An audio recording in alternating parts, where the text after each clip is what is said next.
Assalamualaikum warahmatullahi wabarakatuh dan salam sejahtera. Bertemu kembali dalam sesi perkongsian bersama saya pada hari ini. Tajuk perkongsian pada kali ini ialah berkaitan pentaksiran psikometrik atau PPSI. Apa itu pentaksiran psikometrik? Ayuh kita fahami dengan lebih lanjut. Pentaksiran psikometrik ialah satu kaedah yang digunakan secara sistematik untuk mengumpul maklumat yang menggambarkan trait personality.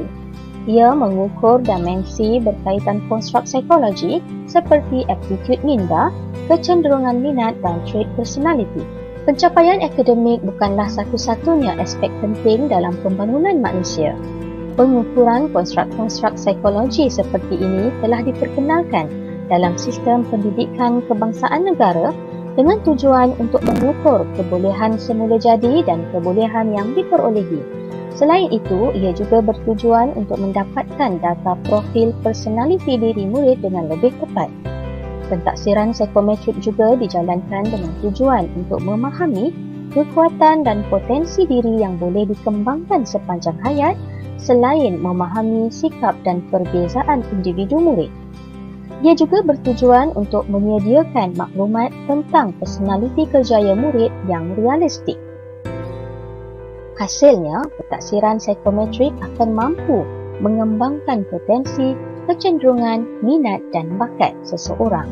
Ia juga mampu memantapkan pembangunan personaliti dan sasiah diri. Dan yang paling penting, pentaksiran psikometrik ini akan mampu membantu murid mencapai kematangan penentuan kerjaya mereka dengan lebih realistik.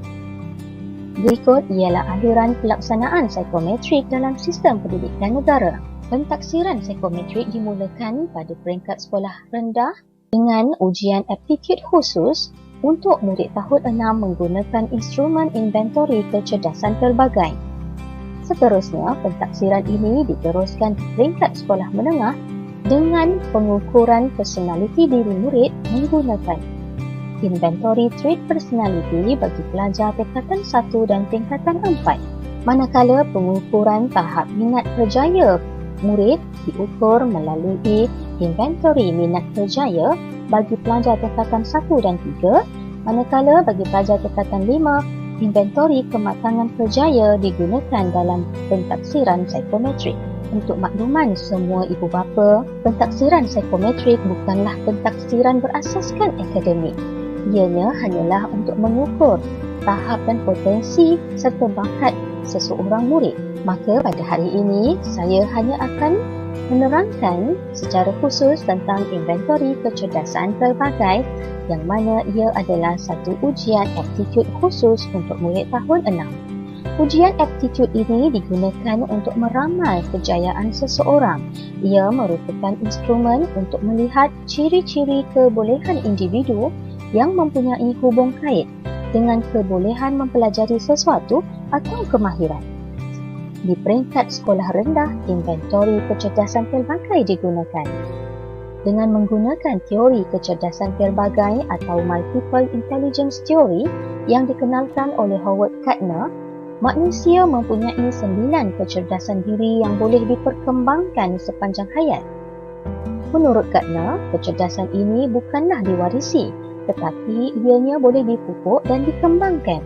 9 kecerdasan pelbagai yang dimaksudkan oleh Howard Gardner ialah interpersonal, intrapersonal, verbal linguistik, visual ruang, logik matematik, music, kinestetik, naturalis dan existential. Menurut Gardner, setiap individu mempunyai kombinasi kecerdasan yang unik, dinamik dan berubah-ubah.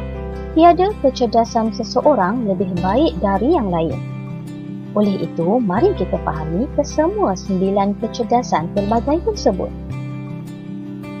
Yang pertama, verbal linguistik. Kecerdasan verbal linguistik merujuk kepada keupayaan individu menggunakan bahasa, memahami maklumat dan memberi respons dalam pelbagai bentuk komunikasi. Kecerdasan verbal linguistik merujuk kepada kebolehan menggunakan bahasa dengan efektif sama ada secara lisan atau bertulis. Individu yang mempunyai skor tinggi dalam kecerdasan verbal linguistik adalah individu yang berkemahiran mendengar, berfikir dalam bentuk perkataan, bercakap, menulis, bercerita, menerangkan, mengingat maklumat dan memahami perkataan. Mereka adalah individu yang sensitif terhadap makna perkataan dan mahir memanipulasi perkataan. Mereka cenderung untuk belajar dengan lebih baik melalui kaedah pembacaan, mengambil nota, berbincang dan berdebat. Mereka suka berbicara, gemar bercerita dan tekun mendengar cerita atau membaca. Seterusnya, visual ruang. Kecerdasan visual ruang merujuk kepada keupayaan seseorang menganggar dan menginterpretasi ruang. Ia adalah kebolehan untuk berfikir secara gambaran, imej, bentuk dan corak. Individu yang mempunyai kecerdasan visual ruang yang tinggi mampu membentuk model secara visual dan mengaplikasikan model itu kepada dunia fizikal seperti memahami peta, carta, gambar, video dan filem serta boleh melakar, melukis dan menterjemah imej secara visual. Mereka berkeupayaan membuat penilaian tentang ruang dan membayangkannya dalam minda. Individu-individu ini adalah individu yang mahir dalam menyelesaikan puzzle dan pembinaan struktur serta bijak menghubung kait antara objek dalam ruang. Biasanya, mereka yang mempunyai tahap visual ruang yang tinggi adalah seorang yang berimajinatif dan kreatif. Seterusnya, kecerdasan logik matematik. Kecerdasan logik matematik merujuk kepada keupayaan seseorang menggunakan nombor dalam kehidupan seharian untuk membuat penyelesaian secara logikal. Kecerdasan logik matematik merupakan kebolehan yang dominan di bahagian otak kiri. Kecerdasan ini membolehkan individu menyelesaikan masalah kompleks yang berkaitan dengan matematik dengan mudah serta boleh membuat perkaitan, menyoal, menganalisis, mensintesis, mengira dan menggunakan komputer dengan cekap. Biasanya, individu yang mempunyai kecerdasan logik matematik yang tinggi minat terhadap aktiviti berbentuk eksplorasi, sering bertanya tentang perkara-perkara yang berlaku di sekitarnya dan suka menuntut penjelasan yang logik dari setiap pertanyaan. Seterusnya, kecerdasan muzik. Ia merujuk kepada keupayaan menghargai, menghayati dan mengubah lagu. Individu yang mempunyai kecerdasan muzik yang tinggi sensitif terhadap bunyi, irama, melodi dan lagu. Mereka berkebolehan mengesan dan membezakan bunyi, muzik serta irama yang terdapat di persekitarannya. Mereka berupaya meluahkan perasaan melalui muzik dan boleh bermain alat muzik serta boleh menghafal lirik dengan baik. Mereka boleh mengubah rentak, tempo, mengenali dan mengingati nada-nada muzik atau bunyi. Kecerdasan naturalis. Ia merujuk kepada keupayaan mengenal pasti dan menghargai alam semula jadi. Individu yang mempunyai kecerdasan naturalis yang tinggi biasanya minat terhadap alam semula jadi. Mereka adalah pencinta alam yang dapat mengenali dan mengklasifikasikan flora, fauna dan galian. Mereka sangat menghargai alam sekitar dan lebih banyak menghabiskan masa di luar serta gemar mendengar bunyi-bunyian alam semula jadi. Seterusnya, kecerdasan kinestetik. Ia adalah keupayaan mengawal dan memahami pergerakan tubuh badan. Kecerdasan kinestetik merujuk kepada kebolehan menggunakan sebahagian atau keseluruhan anggota badan untuk berkomunikasi atau menyelesaikan masalah. Individu yang mempunyai kecerdasan kinestetik yang tinggi adalah individu yang cekap menginterpretasikan pergerakan anggota badan. Mereka suka aktiviti bersukan, menari, gimnastik dan lain-lain. Mereka boleh mengimbangi pergerakan fizikal dengan mental. Kaedah belajar yang lebih berkesan untuk mereka adalah melalui aktiviti yang melibatkan pergerakan otot seperti bersukan atau tarian. Kecerdasan interpersonal. Ia merujuk kepada keupayaan berkomunikasi, berinteraksi dan bekerjasama dengan orang lain. Ia berkaitan kebolehan individu memahami perasaan, sikap, tabiat serta hasrat orang lain. Individu yang mempunyai kecerdasan interpersonal yang tinggi boleh berinteraksi dengan mudah dan boleh bekerjasama dengan orang lain serta dapat memberikan motivasi kepada orang lain. Mereka boleh berkomunikasi dan berinteraksi dengan baik. Biasanya, mereka mempunyai sifat empati yang tinggi, suka menolong orang lain dan minat membina hubungan sosial dengan orang lain. Kaedah belajar yang sesuai untuk orang-orang yang mempunyai kecerdasan interpersonal yang tinggi adalah belajar secara berkumpulan. Seterusnya, kecerdasan intrapersonal. Kecerdasan intrapersonal merujuk kepada keupayaan seseorang memahami dan menilai kekuatan, kelemahan, bakat dan minatkan diri. Ia berkait dengan kesedaran tentang diri sendiri. Orang-orang yang mempunyai kecerdasan intrapersonal yang tinggi berkebolehan menilai diri sendiri dengan baik. Mereka dapat mengenali diri dengan baik dan secara mendalam mereka mampu mengenali kekuatan dan kelemahan diri. Individu ini mempunyai keyakinan diri yang sangat tinggi dan tahu tentang kebolehan diri. Mereka mempunyai azam yang kuat, boleh berdikari dan mempunyai hala tuju yang sangat jelas. Namun begitu, individu yang mempunyai kecerdasan intrapersonal yang tinggi sukakan kaedah belajar secara bersendirian kerana mereka gemar membuat refleksikan diri iaitu muhasabah diri.